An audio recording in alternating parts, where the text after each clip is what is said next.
ชีวิตคือชีวาชีวิตคือสิ่งที่หนิ่งติ่งอยู่จึงงามหรู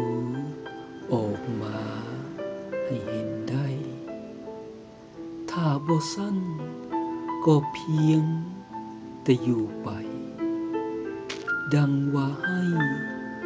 ชีวิตและชีวามาเอามาเฮ็ดหยังให้มันเด่นให้มันเป็นสุดฝีมือของเฮานี้แล้วสิ่งนั้นจะก่อเกิดเป็นชีวีสร้างสุขี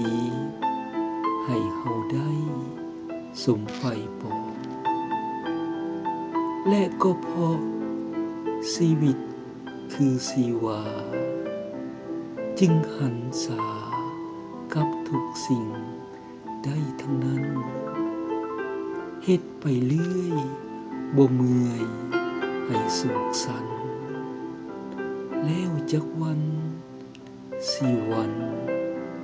สวรรค์